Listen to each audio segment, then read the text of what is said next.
So good evening, everyone. Welcome to State Library. I'm Lone Keist. I'm the Director of Community Connections here at State Library of Queensland, and I'd like to welcome you all to our place this evening and for our final Grattan Institute State of Affairs lecture for 2019. I'd like to start by acknowledging the traditional owners of this land and pay respect to their ancestors who came before them. The location of a state library on Kurilpa Point was historically a significant meeting, gathering and sharing place for Aboriginal people, and we proudly continue that tradition here today. I acknowledge and welcome our event partner Grattan Institute, and I'd like to welcome our guest speakers who will be sharing their insights and expertise today. Julie Sonneman, Paul Kennard, Isabel Dagg and Graham Maloney. Now, Grattan is a non-partisan think tank committed to championing high-quality discussion to shape Australia's future. We've partnered with Grattan Institute for a number of years now, and I'm proud to see this collaboration continue with this lecture tonight. State Library is an inclusive and welcoming place for everyone, offering a safe and open public discussion and debate, both online and on-site. We want to inspire possibilities through knowledge, stories and creativity, and encourage robust conversations and sharing of diverse stories and opinions. This is the final Grattan State of Affairs lecture for 2019. Our first talk was held in April. We saw an engaging panel discussion on the 2019 federal budget.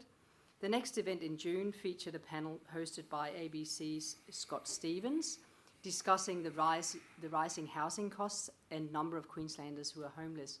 And if you miss these events, you can view the recordings of them on the State Library website. Tonight, our guest speakers will discuss what changes can be made to position a teaching career as an attractive option for young Australians. This event is also being live streamed on our website, and you can join in on the conversation on Twitter using the handles here. I'd now like to hand over to Julie, and we look forward to hearing your insights and expertise. Thanks very much for that introduction.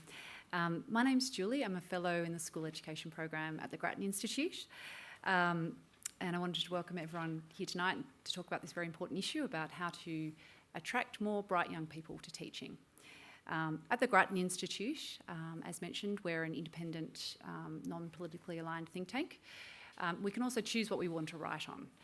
And we chose this topic because we'd noticed a concerning trend in the data around who's applying to become teachers over the last, this is not a short-term issue, this has been happening over the last 20, 30, 40 years. And what you see is that actually there has been a decline in the number of bright young people choosing teaching. And so tonight we're going to explore a little bit around why this might be happening and what can be done about it. So I'll be moderating the session. I'd like to introduce the panel members in a little bit more detail. So Paul, immediately to my right here, is a senior experienced teacher in humanities at Brisbane State High School. He began there in 2003, and he is also, in the last 4 years, has become an instructional leader. He has a deep understanding of research-informed teaching and has a very strong partnership approach to coaching other teachers. Isabel is a young secondary English teacher. Young? Yes? Yeah. Relative to me, anyway. You've worked in schools in rural Victoria and England, and Isabel's actually in the process of deciding whether to return to teaching at the moment, so this issue is very real and live for her. And Graham Maloney, who is the General Secretary of the Queensland Teachers Union, which represents over 44,000 teachers and principals across the state. So I'll start by giving an outline of Grattan's recent report and some of the key findings, and then we'll have a panel discussion, and then we'll move to questions at the end for about 10-15 minutes. So without further ado, I might give you a brief rundown on our latest report. So, as I mentioned, we've chosen this issue to look at because there have been some concerning trends in the data, and it's really important that we attract the right people to teaching. And obviously what makes an effective teacher is a number of different skills and traits and qualities. higher order cognitive thinking skills is a key characteristic, along with high emotional intelligence, good leadership, good communication skills. When you look at the research about when you're recruiting people into teaching, what it tells you is that the best predictor of who is most likely to go on to be an effective teacher is actually around prior academic achievement. So how people went at school and how people went at university, there is a correlation with how well they do as a teacher later on. Obviously, it's not the only important skill, and there's obviously a lot of other traits that go alongside that, but there is a link. And if you're to recruit, then this is one of the important things to look for. And I think what's happened in Australia is that we've gotten into this negative cycle where, because teaching isn't perceived as an attractive career option by high achievers, fewer people apply, and then because of the way that the university application system works, that means the ATAR then goes down, which then has a more negative and compounding impact on the status of teaching. And what we'd really like to see happen is to really stimulate demand from all people in teaching, but particularly those who are high achievers, so that then you can select the best.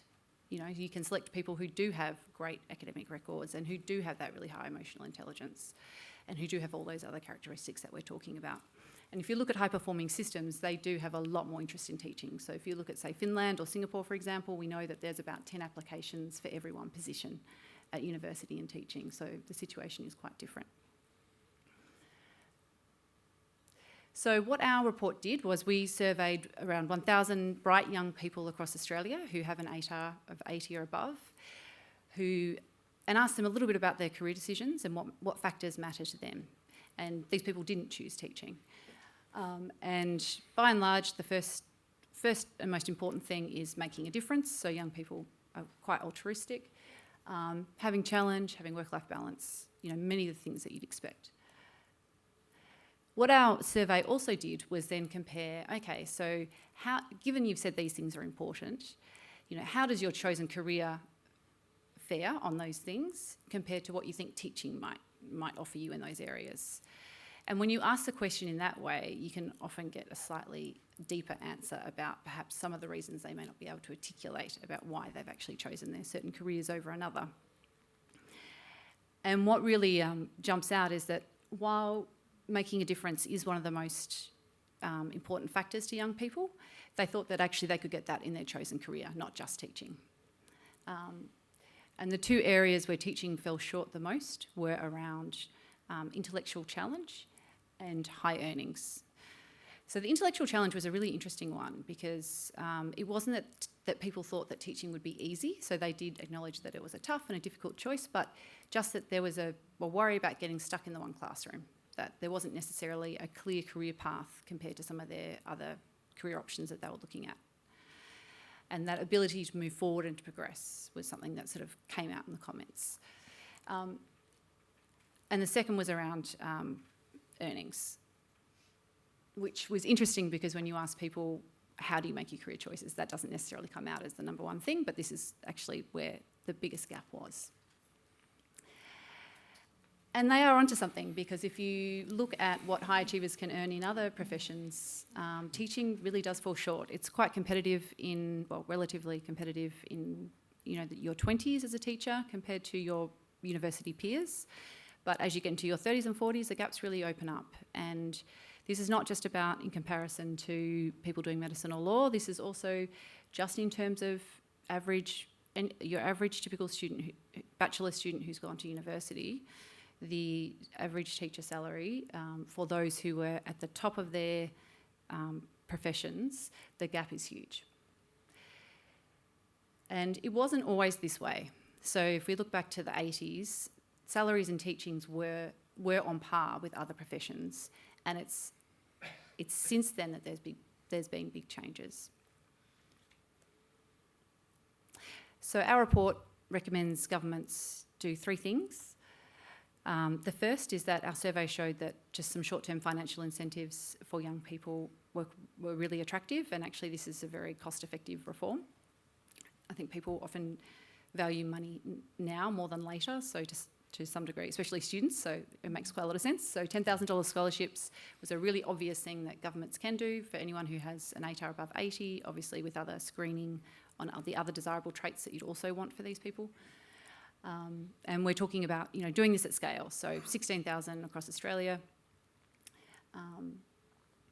The second is around better career pathways, so going to that idea about challenge that came through in the survey, how can you give people that opportunity to move forward? And so we're recommending 2 new roles, an instructional specialist, which will be paid around $40,000 more than your standard classroom teacher today, which is about $140,000, and also a master teacher role, which is working across schools, and that they're equivalent to someone who might be working in a region, and they would be the professionals in their specialty area, so in their subject area or their specific niche. And they would be having, pay rises of around $180,000. And these roles aren't for everyone. We're recommending that would only be for 5 to 8% of the workforce for the instructional specialists in schools, and only the very top echelon of less than 1% at a master teacher level would receive that. And partly that's for 2 reasons. One is around, the need for these roles and what jobs they're doing, and we believe that it should be driven by the job. And also around cost. If government is to implement this, then this needs to be feasible. And the last is around a marketing campaign. So promoting, some of the changes that we're suggesting, but also a little bit of raising awareness about what teaching actually involves. I think what it's shown here is that, teaching, that perception that teaching isn't necessarily intellectually challenged, I think does need to be, overturned. So they're the findings of our report, but I'll stop talking now and hand over to our panel to discuss some of these issues. So Paul, I might start with you. As someone who is in an instructional coach role, can you tell us a little bit about what you think are the opportunities for a career pathway for someone who is interested in really mastering teaching, like yourself? And teaching others, and do you think that there is a need for more opportunities in this space? So my role as a pedagogy coach has been developed over the last 5 years at the school that I work at Brisbane State High School. It was an opportunity that I was invited to take part in, and it was a fantastic opportunity. So it was, for me, who was not really interested in taking an admin path, a really good opportunity to stay in the classroom and get a leadership role. So, yeah. And can I ask, in terms of this role, is this something that, can you tell us a little bit more about how it came about, like whether it was on something that was really obvious to you as a teacher when you first started? It didn't exist when I first started. So to think that I would end up as a pedagogy coach was not part of my approach towards teaching when I was a young teacher. Merely surviving in the classroom was my approach towards teaching in the classroom, I think. So I did 7 years country service up in Tully. Basically, I did my undergraduate, did a postgraduate, and then did a diploma in education, and then did my country service. Those 7 years were basically where I learned how to teach. Then we moved back here, and I was posted to Brisbane State High School, which was just another world. So the learning curve there again was quite high. I had other leadership roles within the school. But when I was asked to take this position, it was pretty brand new, and it was a concept that was brand new. So, and I was fortunate enough to take it. And in terms of this type of career path where it's about becoming a coach of other teachers, is it clear what the next step is for you? If you don't necessarily want to go into school principalship, after this? No.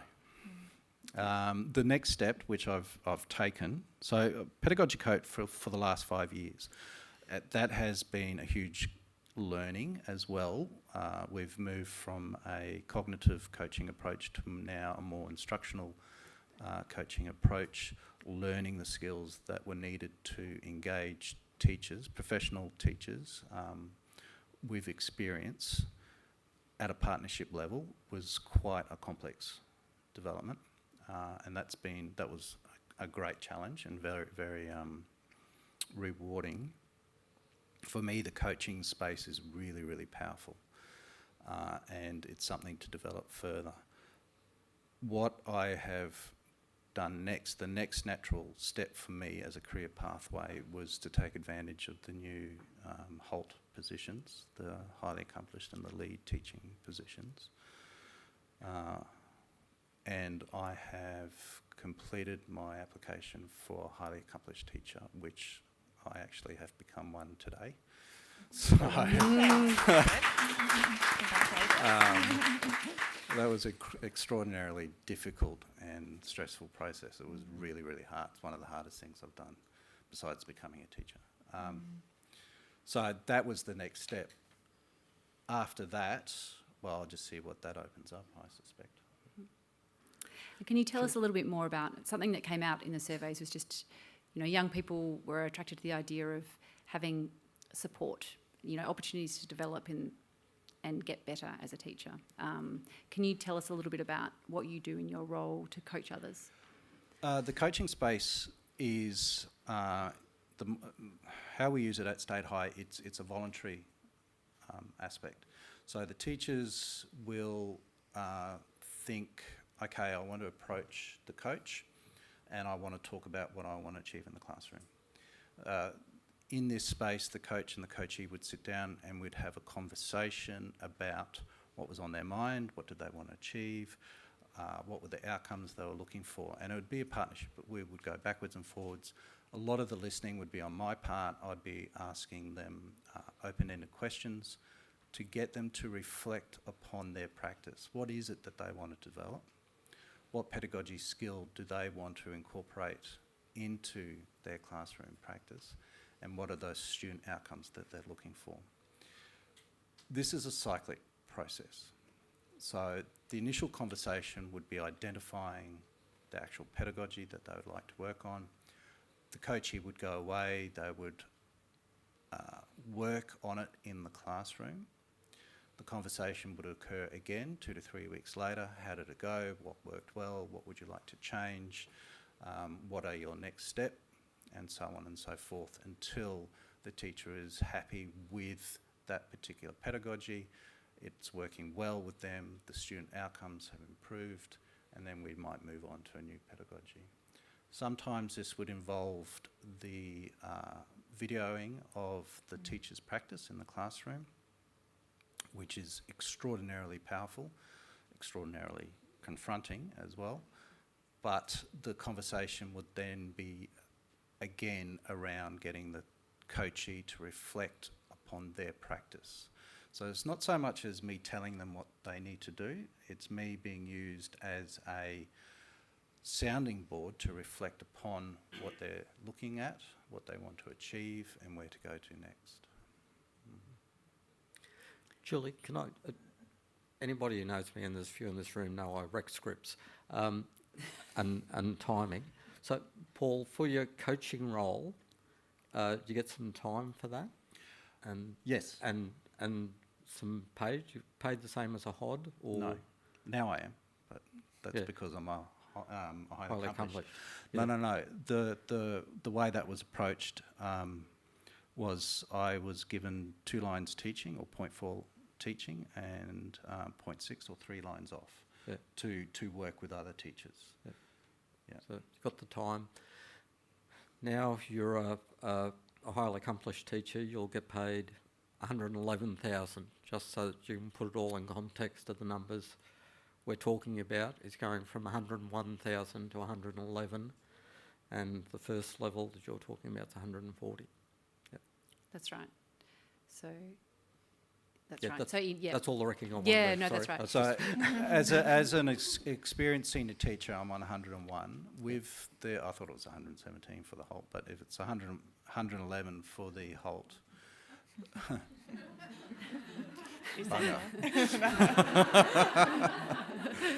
Should have gone the lead. I should have gone the... Oh, man, have you seen him trying to do lead? Anyway, and then in 2022, I think there's going to be a new stage for experienced senior teacher where that will increase to 110. Yep. So, you know, I could have waited. Yeah. But that, Yeah. that's how it's working at the moment. Yeah.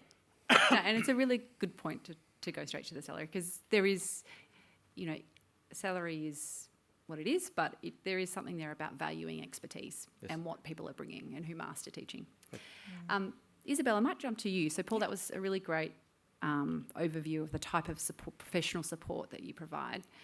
So, Isabel, maybe if you could talk a little bit about your experience as a graduate teacher and the professional support that you received, and you know how that might differ to the experience of other teachers. Yeah, absolutely. So I started teaching in rural Victoria as an English teacher, and my gateway into teaching was a program called Teach for Australia.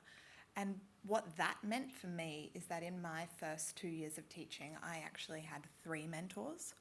I had an in-school mentor that the school provided who was an accomplished teacher.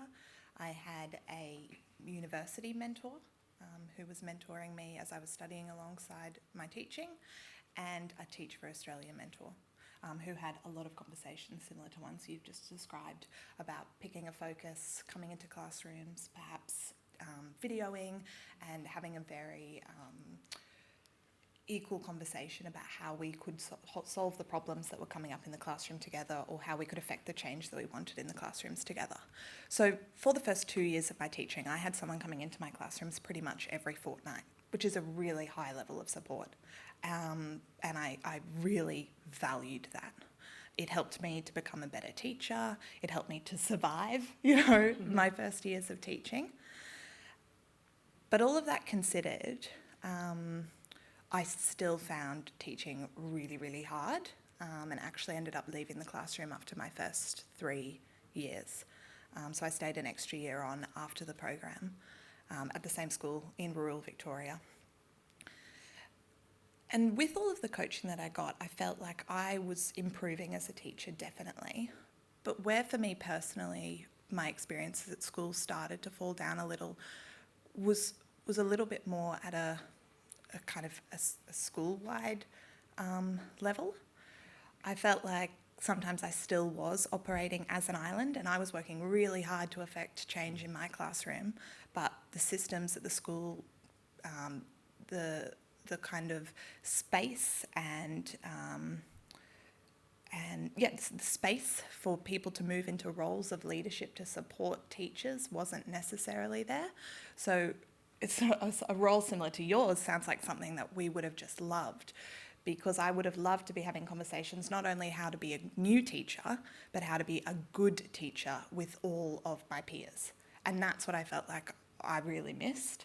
And I think it's a collaborative effort teaching. I think that, absolutely. And that's where I have since actually gone back into the classroom in various places, and some of my most positive experiences have come from where I've got peers who have space to engage professionally, who have support from mentors or coaches, and that the school is providing that space, that priority, whether it's time allocation, remuneration, however it's done. That support has definitely been integral to all of my very positive experiences of teaching. Thanks. Graham, can I move over to you? So in terms of the Queensland Teachers Union's sort of view about, having jobs for really great teachers to coach and mentor others and help improve teaching practice, what are your views? What are your views on the Grattan model? Strongly support them. I think the evidence about higher salaries and better career paths is there. We've seen it historically. At times when we've had significant improvements in salary, you actually see a spike in the entrance applications the following year, and the level of them as well. And that's over the space of about 30 years. And I think it's, you've reiterated a point that's been made for almost 30 years, which is teaching salaries start relatively high compared to other professions, but they drop off relatively quickly. And it's that longer term attraction that's the important thing in the entire mix. People see it'll be okay for a few years, but not beyond that. I also very much agree with your report, and I know it's been misrepresented in a couple of places, that ATAR isn't everything. You've got to be the right person to be able to do it. ATAR is only part of that. But the notion of getting people who are better academically qualified into teaching is something you can't really argue with. There is a correlation. I took notes because otherwise I'll go on forever, and that really does direct the script. So this is discipline, in a sense. I was a bit surprised about the result about lack of career challenge, people not choosing teaching because of a lack of career challenge. And I think they really needed to try it to see if there's any intellectual challenge there, because I think it is intellectually enormously challenging. I think the question is whether or not you get the rewards commensurate with the challenges that go with it. I did have a friend who I started teaching with who resigned after 5 years because she told the same joke on the same day in the same economics class, and thought, hell, I can't keep on doing this for the next 30 years. That's true, but in a variety of classes, variety of locations, there are just the different children who turn up each year, because we haven't standardised the kiddies yet. All of that makes the job really intellectually challenging. Coaching and mentoring, I don't think there's a better way to invest money in terms of improving teaching quality in the system, especially with newly qualified teachers. I think the evidence is pretty clear about all that. I break ranks a little bit when we come to talk about positions of instructional specialist or master teacher, because I think we need to rethink the way we look at positions in a teaching career pathway. If those positions are just another promotional position in a Taylorist hierarchy, it won't work.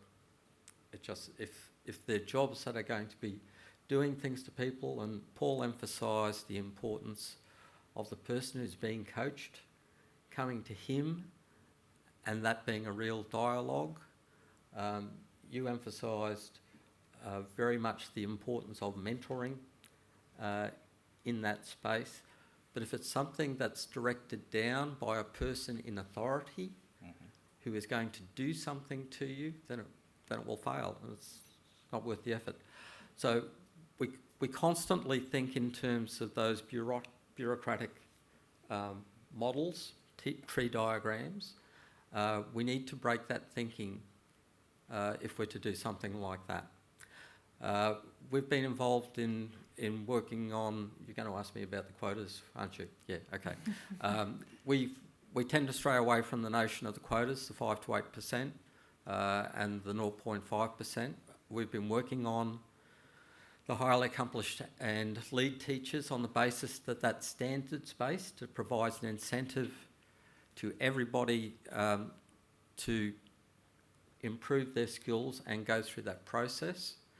I agree with Paul, absolutely, it's overblown at the moment because I think we tend to do that in education the first time we do something. We over-engineer it to hell, and it's more rigorous than it needs to be. We have an accuracy of 0.00001% when 1% would be fine for the purposes of the exercise. And we've had that experience about quotas way back with AST, the Advanced Skills Teacher, back in the early 1990s. Now, when that was first introduced, there was a quota applied by the Industrial Relations Commission to constrain costs for precisely that reason. The net effect was, though, we ran into a whole series of problems. One was, where are you going to put them?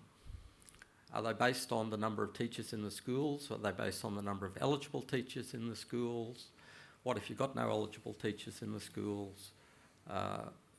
All those sorts of things. So the first one was placement.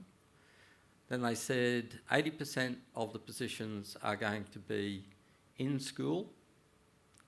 So only teachers within the school are eligible to apply for them, which again creates an issue because some places like State High, for instance, would be heavy with experienced teachers.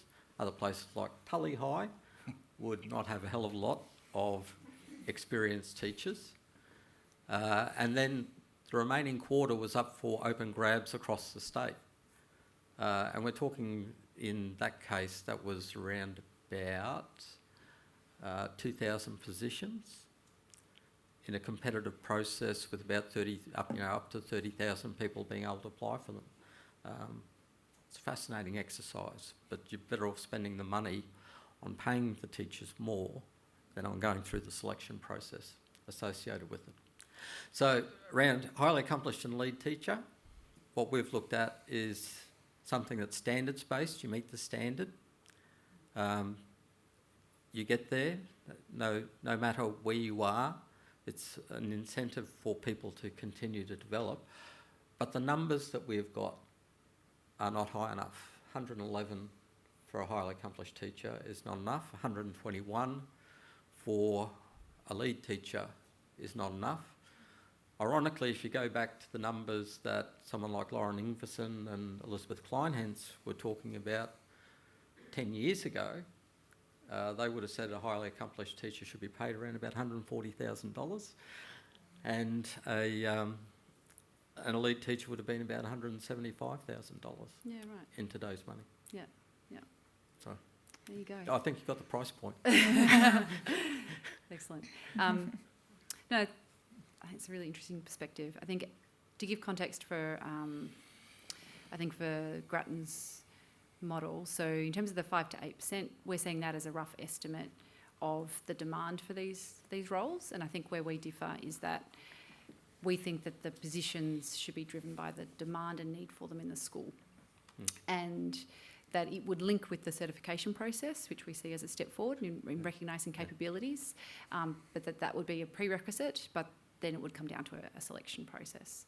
And I think ultimately what we'd like to see happen is that this is about changing a role in a school so that it's actually someone's dedicated day job to coach and develop others, as opposed to necessarily just having a sort of a piece of paper that might, be certification but doesn't actually change your day job. And that can be sometimes at the discretion of a school principal, which may or may not happen.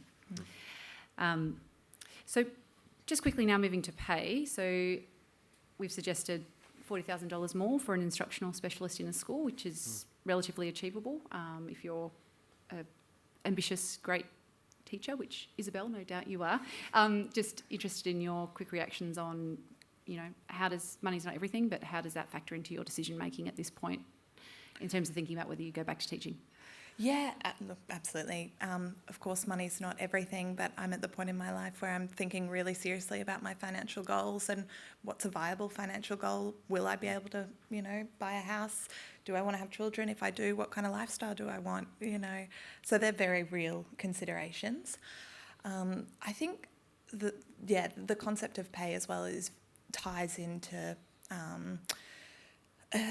how teaching is seen as a profession. And, even today I was reflecting on an anecdote of one of my very good friends when we were in high school, and she was, she's a high achiever herself, and she was like, I'm going to be a doctor and I'm going to have 2 holiday homes. And of course, not for a minute am I saying having 2 holiday homes is going to lead to a happier, successful life. But in that classroom, there was no conversation around, I'm going to be a teacher and I'm going to have 2 holiday homes. So, even like at a practical level, it's very attractive to me to be able to think about the kind of lifestyle I would want. But on a broader kind of level, what kind of picture of teaching, what kind of people do we want in these classrooms, I think that pay is a lever that can be looked at, definitely. Yeah, and it might actually just help you buy a first home. Well, opposed to yeah, I don't think she's looking at 2 holiday homes anymore. As a pipe dream. Paul, what are your reactions? It would be nice, yes. Obviously. I think so. It's look, my role as a coach in the classroom. My role as a coach and working with other teachers has the flow down effect of impacting students in the classroom.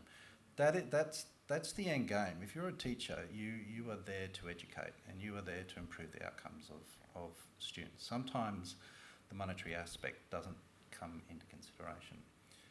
Most of the good teachers that I know are not going up the admin path because they don't want to. They want to be in the classroom. That's where they're making the most change. To have these new structures into place, to have the highly accomplished and the lead, I think will encourage, not as they stand at the moment, but I think eventually they will encourage more teachers to stay in the classroom. That extra numeration will be an encouragement, a further encouragement for that. Yeah. And now we might move to the issue of teacher workload, which is obviously something, if you know any teachers at all, is a big issue for their working lives. This wasn't something that came out strongly in our report about necessarily a way to attract more high achievers, because for whatever reason, high achievers were very quick to trade off family work-life balance in our survey. But no doubt it might be something that they might care about a bit more when they actually join teaching and realise some of the challenges. So Graham, I just thought to quickly throw to you, obviously you've done a lot of work in this space. What do you see as the key issues in this area? Excessive workload is one of the key issues in retention of people. It's not necessarily in terms of attraction, although it can be an issue for people when they're sitting and looking at their choices and they look and make comparisons. So it might be the holiday homes, might be being able to use the holiday homes or to have a holiday in that space. This feeds in a couple of ways, I think. We ran a survey of our members, which we do every 4 years, big scale survey. Not a high turnout, but enough to get a good or a reasonable result that we could rely on. For the first time in the 6 or 7 series of this survey, workload was the number one issue, and more than 50% of the people in the survey rated excessive workload as the first or second most important issue for them as a teacher, and closely linked to them contemplating whether or not they're going to stay or leave the profession. So that for us is really significant. It was second last time, having come from nowhere, but the jump this time was really incredibly significant, and it's become a very important part of the work, our work over the next 2 years at least, but it will take longer than that to corral it all. I think where some of this comes in goes to what Isabel was saying about the capacity to collaborate with people, and the attractiveness of teaching as a profession, because again, I think all the research is telling us that collaboration and collegiality are key. The evidence is showing us that people don't have time for that because of the workload associated with teaching. Yeah. So that removes a layer of satisfaction with it, and to the extent that people can see that from outside, that's a negative attractor. Yeah. If it's just going to be a matter of filling in forms, accumulating data that nobody ever reads, doing all those sorts of things, as opposed to the moral purpose that attaches to being a teacher, wanting to make a difference for these children, then that's a big factor. Can I ask, So what were some of the driving factors of the workload? So you were saying collecting data unnecessarily, or what are some of the themes that come back in your surveys? The best work that's been done around this has been done in the UK over space of the last 3 or 4 years, where they've had a workload challenge. The top 3 in that space were preparation, the amount of work associated with preparation, the amount of work associated with marking, and the third one was the amount of work associated with data collection. And the workload survey that QTU conducted in 2018 showed up the same sorts of issues. Paul or Isabel, can you share any insights into ways that you think teacher workload could be reduced, or there's any sort of tasks that you think, could be dropped to make teachers' working lives easier? There's always things that can be dropped, I think. Teachers need a lot of time to think, I think. And it's in that thinking process that they develop their lesson plans, that they consider what they want to achieve, that they can produce the work that they need to in order to make whatever they're teaching successful. Giving more time to teachers to have that professional courtesy to ponder and think about what they want to achieve, I think is an area that could be expanded. And so, having said that, you'd have to take away some other stuff, whatever those schools are doing, that perhaps isn't immediately relevant to the teachers at that particular time, would be something to take into consideration. I'll just add quickly, I'm not particularly surprised that the report had those numbers, that, a trade-off for lifestyle wasn't something that was too worrying. A lot of high achievers, speaking anecdotally, that, some of my very good friends, they're not afraid to work hard. The long hours don't faze them. They're proud of their work and they want to do their work.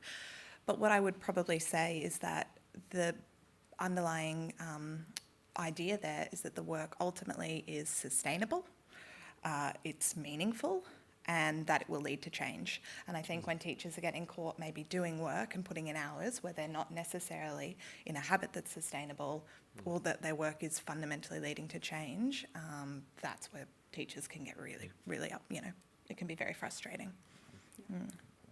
It's a really good point. And lastly, I might turn to our the final recommendation about a marketing campaign. And we're suggesting a $25 million sort of campaign. I think the Australian Defence Force spends about $40 million a year for some of those great Defence Force ads that I think everybody has seen. But, it's a lot to spend on a marketing campaign. What are your thoughts? $25 million is 250 teachers. In Queensland, the Queensland share would be about 50. So always balk a little bit about that. But on the other hand, I keep on telling people, and within my own organisation, if you're doing a great job and nobody hears about it, then did anything happen at all? Did you do anything at all? So I think it's necessary. We need to change the culture about what teaching is, full stop. I mean, I have these OP, well, I won't anymore, but I have been having OP conversations with students. And you're always asking the question, well, what do you want to do when you leave school? And it's always medicine, it's always engineering, it's always law, blah, blah, blah. Do you want to be a teacher? Oh, no. Why not? Oh, no. Just don't want it. Too hard, too difficult. And there's this real misconception about what actually teaching is. So I think to change the culture and the understanding, teaching is an extraordinarily honourable job in a society that has many, many jobs. The rewards are fantastic. I just don't think people recognise that. So if you can do that, that'd be great. I couldn't agree more. Yeah, absolutely. I'll echo what you say. And even comments from the report, I don't want to get stuck in a classroom. Not only what teaching is, but what other options you can have, like a role like yourself, something like that, where you're in the classroom, but you're also teaching and learning with adults in a really meaningful way. I'm pretty lucky. Yeah. Along those lines. Getting stuck in the classroom, I do not understand that, seriously. There is no such thing as getting stuck in a classroom. Graham was saying before, it changes continuously. I started off as an ancient history teacher. I now teach modern history. I was fortunate enough to work on the pilot and the scheme for the Aboriginal and Torres Strait Islanders syllabus, working with Uncle Ernie Grant up north. Became heavily involved in that. There is no set path in teaching. And you will learn continuously all along the way. And they're the types of things young high achievers need to hear if we're going to get those numbers. Yeah. Great. Okay. We might throw open to any questions from the audience at this point. I think we have microphones roving. Thanks. Just this gentleman here in the red. Gary Collins is my name. I'm now retired, but I worked for the State Department here in Queensland for 35 years as a high school English teacher, mainly as a department head. My question relates to the workload issue, and I'd like to put a proposition and ask all members of the panel to respond to it. And the proposition is that at the high school level in this country, we really don't organise teachers' work in the most sensible manner. I suggest that we routinely ask teachers to juggle too many balls at the one time. And let me just flesh that out. In 1997, I was the head of English at a state suburban high school here in Brisbane, and I had an exchange to a school in Toronto in Canada. Both schools were roughly the same size, worked a 4-period day, a 20-period week. At my school here in Brisbane, staff teachers on a full load had 5 or 6 classes, and generally they saw those classes 3 times a week. As a department head on a reduced face-to-face teaching load, I had 3 classes.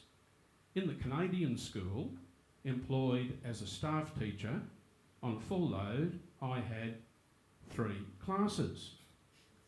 Because you see, that was what the local Canadians called a semestered school, 4-period day, but kids only did at any one time as many subjects as there were periods in the day, 4. Those classes met every day. So I taught 6 classes over the year, but only 3 in each semester. A much more manageable proposition.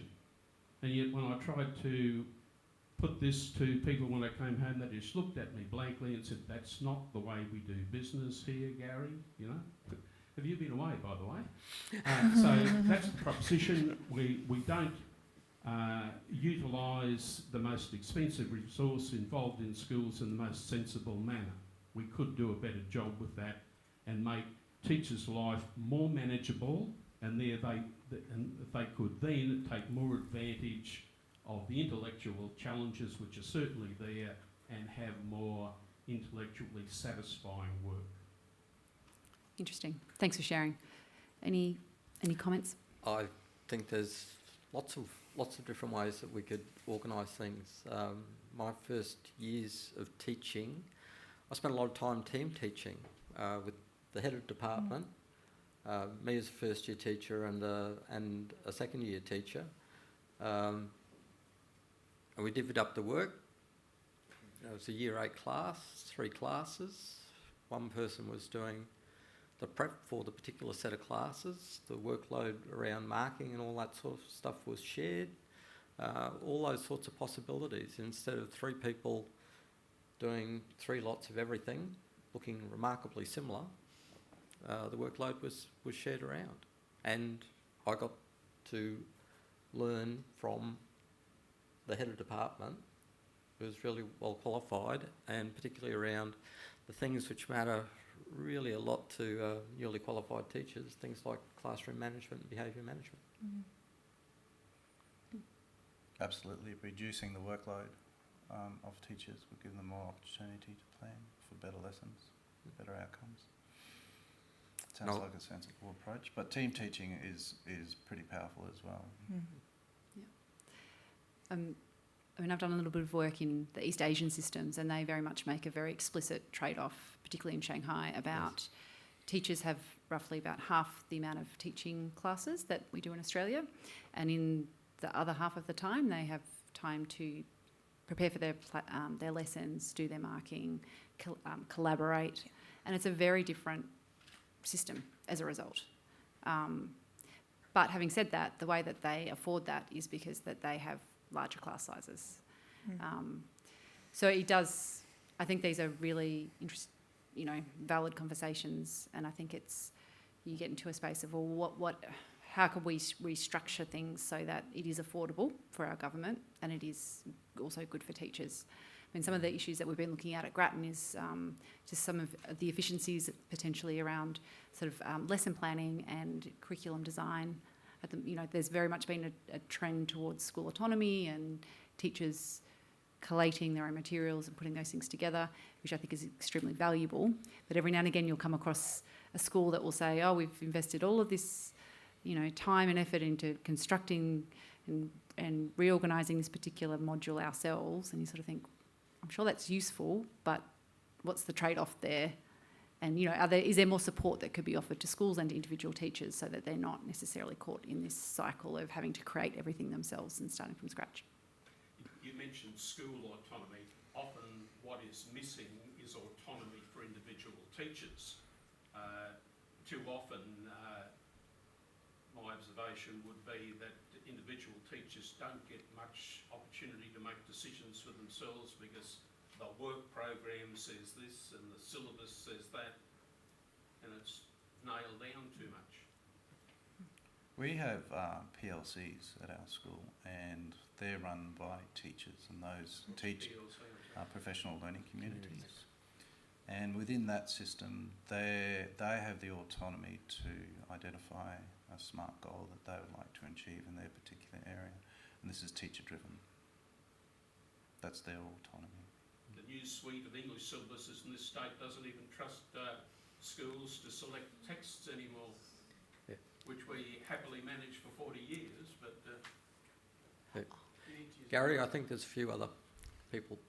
Great, sorry. Yes, and I'm sure they noticed when you went and when you came back. Sorry, next question, that'd be great. Thank you to the man up there in the shirt. Yep. Patrick Barrett from Catholic Education in New South Wales. Rural and remote and attracting teachers into those schools hasn't been mentioned. I was wondering, Graham in particular, if you had any thoughts around how do you attract experienced teachers into rural and remote schools? Very good question, because that's one of the things that I thought of when I was thinking about this, because if you do this on a quota, then you can allocate positions into rural and remote schools that are only accessible to people who are prepared to go there. I don't think that's the best way to do it, but that's certainly something that could happen in that space. But the way in which in Queensland we've tried to do that is something that is a retention scheme, which is based on, it's called an incentive scheme, but it is in fact a retention scheme. It's based on people who are serving in those communities staying beyond the minimum period of time and being able to receive additional benefits, remuneration, travel, all those sorts of things to be able to do it. Is there enough invested in that? No. Does it have some impact on the turnover? Yes, but probably not as much as we'd like.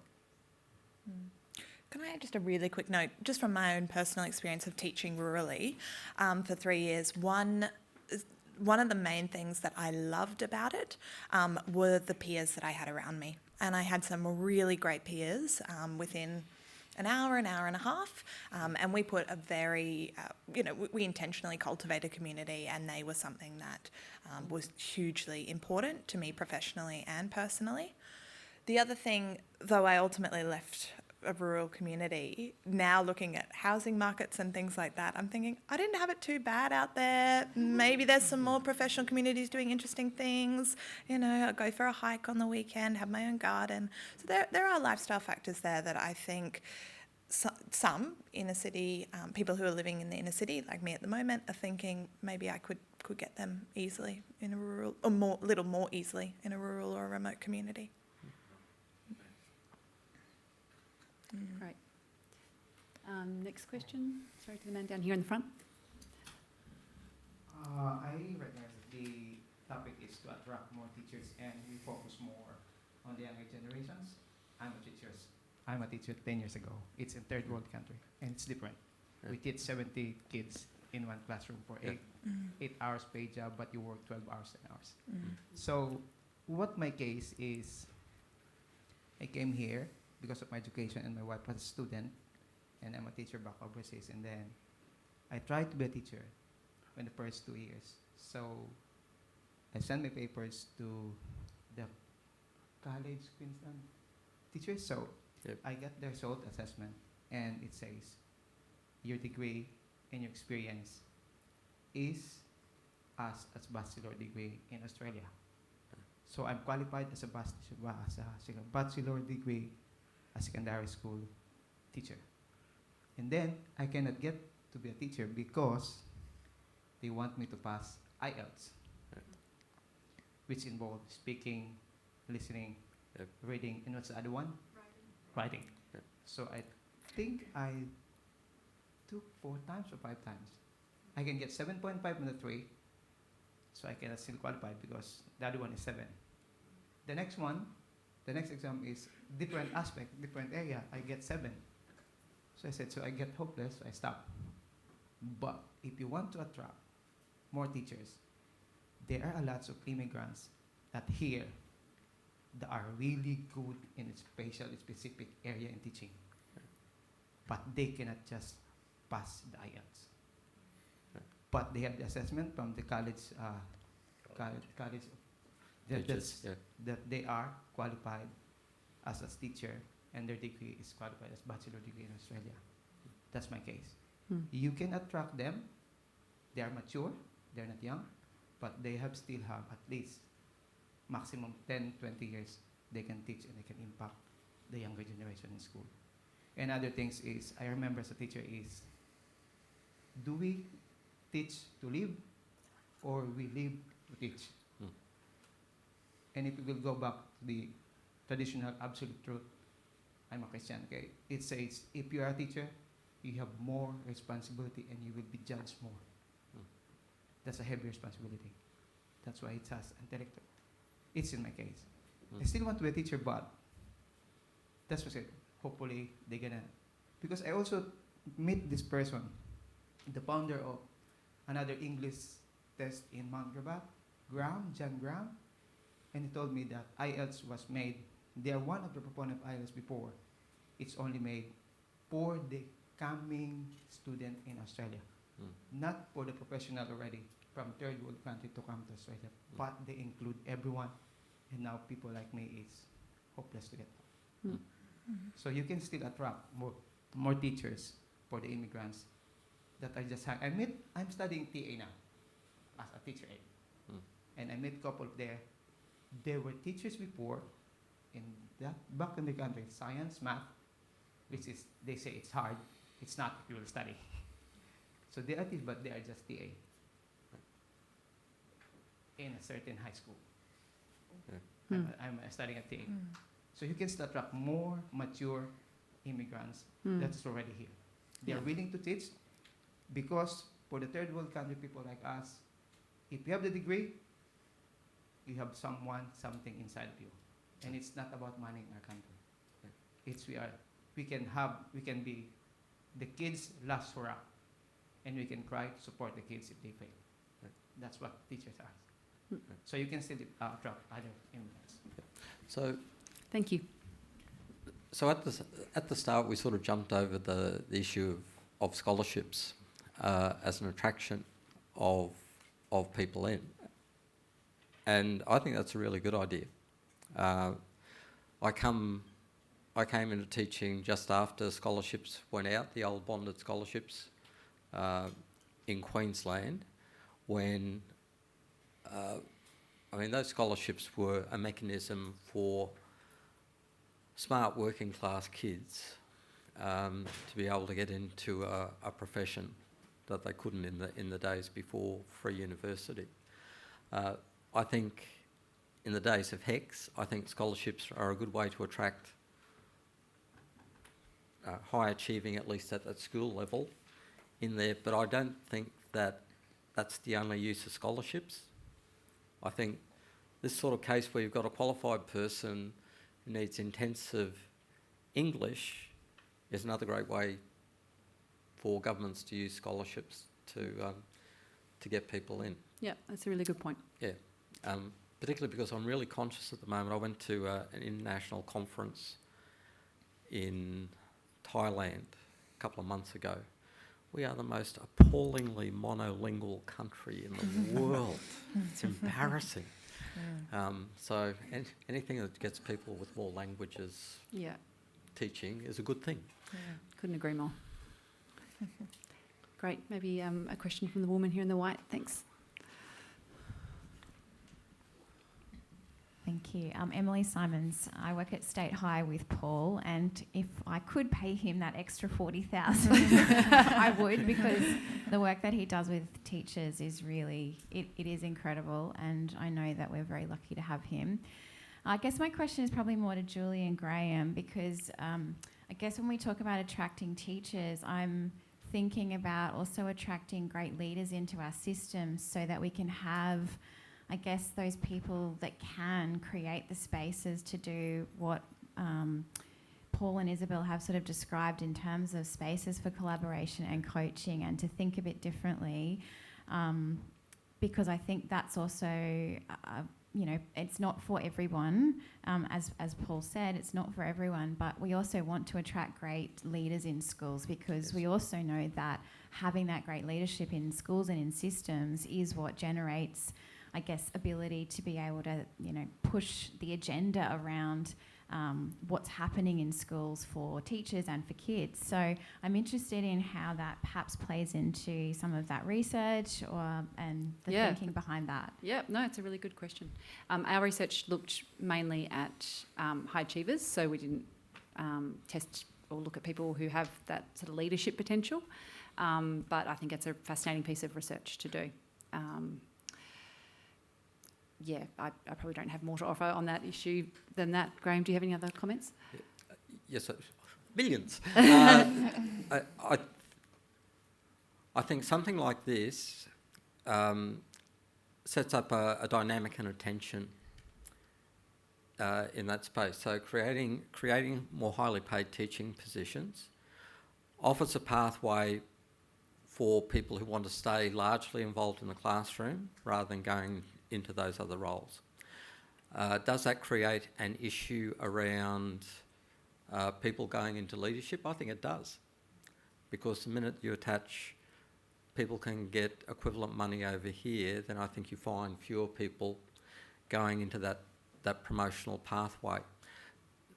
So I think there's some important work to be done there, because school leadership is critical in being able to run good schools as well. Now, if we talk about it in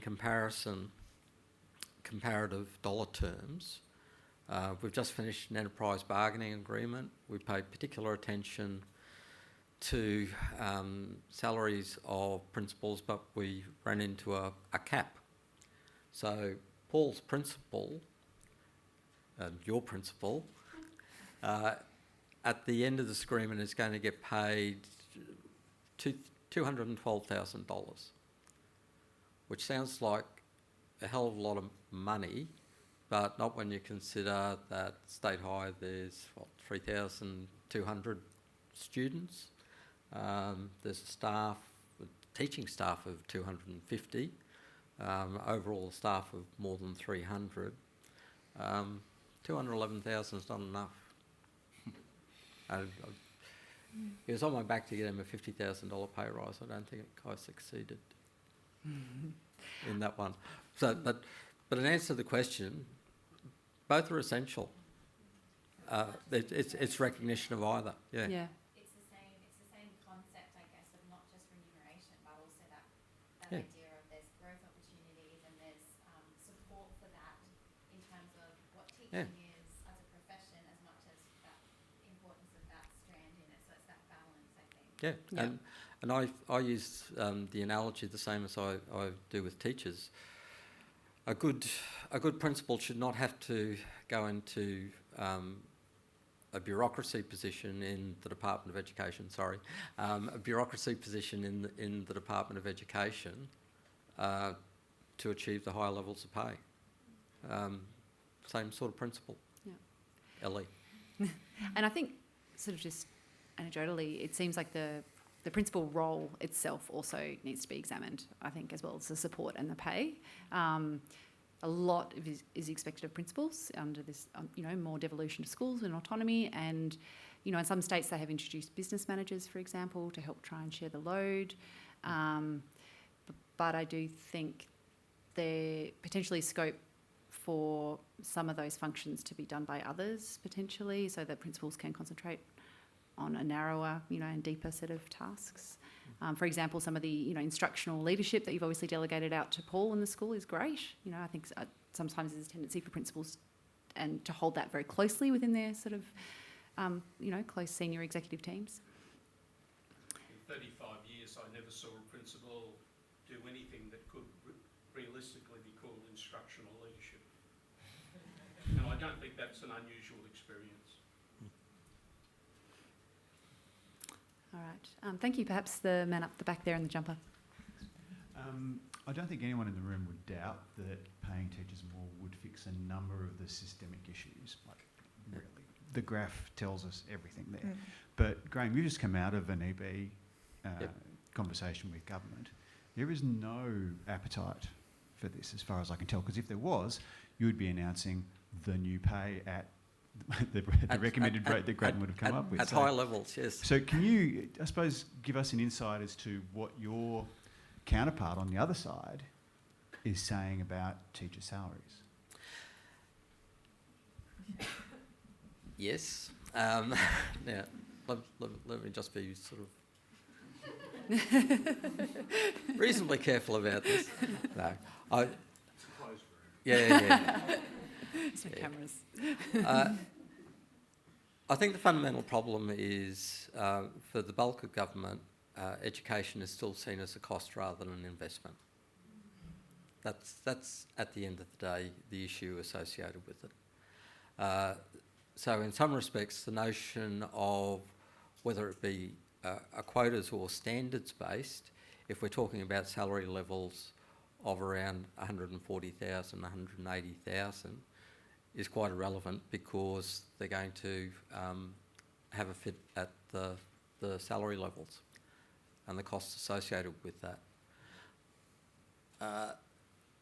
The numbers, for reasons that are hard to explain, because if you look at the research report costs this in the context of schools being funded at a schooling resource standard, which David Gonski and co. in their first report said was the minimum amount of money that is required in the system to be able to deliver the goals of schooling contained in the Melbourne Declaration. So, this is just the fundamentals associated with all this. Queensland currently, so federal government's capped its contribution at 20%. The Queensland government, when it signed its bilateral agreement last year, was at 69.28%. So schools in the Queensland state system overall are below 90% of the funds that are required to be able to deliver, according to the Gonski calculations, deliver on the Melbourne Declaration goals of schooling. Now, if you had that 10%, add an extra 11% to the education budget in the state, there's ample room to be able to do the sorts of things that are necessary to make teaching more attractive as a profession. And sorry, I should say, this happens in a context too. I look back on some of the earlier things. I look back on a 1990s Schools Commission document called Australia's Teachers: An Agenda for the Next Decade. And you can pick up a lot of the policy stuff, and we still haven't tried it 30 years on.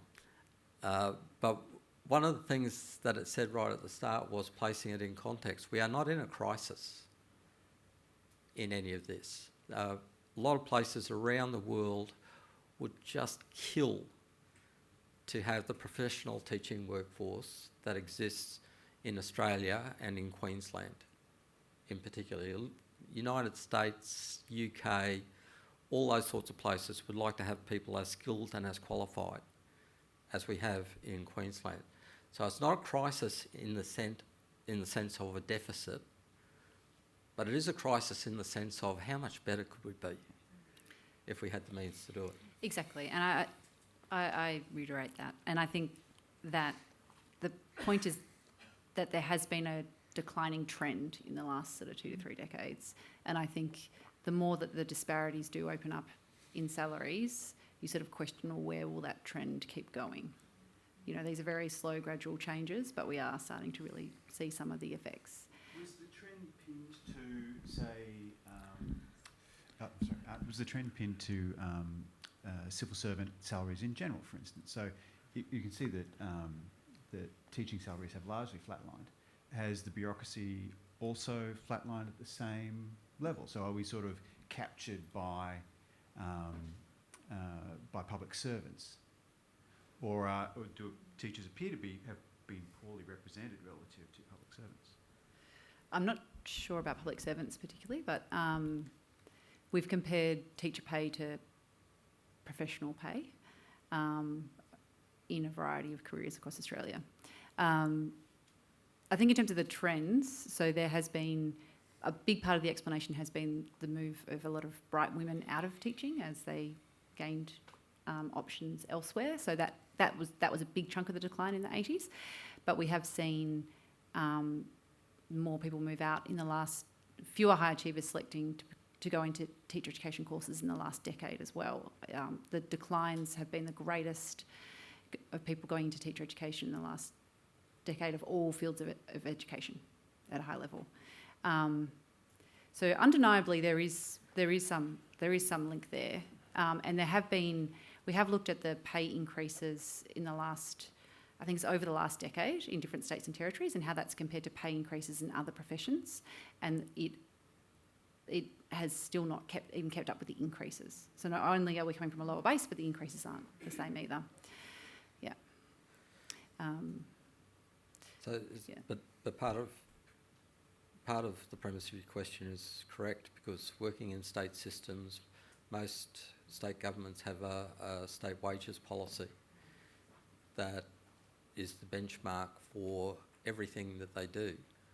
So in Queensland there's a salary benchmark. In New South Wales it's legislated by law that the Industrial Relations Commission cannot arrive at a number that is higher than what the government policy is. Now, the ironies of life are that in both our last 2 enterprise bargaining agreements, we've achieved more than the government wages policy because we've played around with the scale and put steps. So Paul was bemoaning the fact before that he had to do all that paperwork for a highly accomplished teacher, and he'd get there through an extra step in a couple of years. Both times we've achieved more than that through restructuring the scale.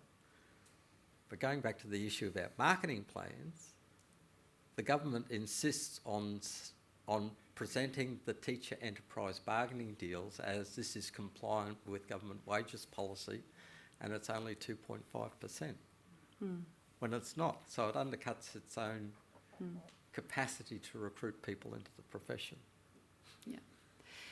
Maybe just going back to your comment about what's the appetite for these salary increases, and we might just wind up because I'm conscious of time. So my sense on that is that a big part from the internal workings within government, Treasuries are obviously very reluctant to agree to any across the board sort of or higher rates of pay, because exactly the problem that Graham described with the Advanced Teacher Skills Program, where they agree to a high rate of pay and then suddenly everybody's on it and it's this automatic pay increase. And so I really think one of the key things holding the sector back has been not necessarily acknowledging differentiated roles for different people at different rates of pay. And that's a really cultural thing, and I think actually the profession needs to stand up if they are going to get change. And, you know, I think I think we are moving in that direction gradually through some of the whole sort of schemes and programs. And if you look at sort of some of the hard-nosed people in Treasury and Finance, they're economists. They agree, like, you know, you need to have a steeper salary trajectory if you are to encourage people in terms of those trade-offs. So I would hope that there is more appetite there in this day and age. But thank you for being such an engaged audience tonight. I might wrap up on that final comment. And thank you so much. Please give me a hand in thanking our speakers. It's been fantastic.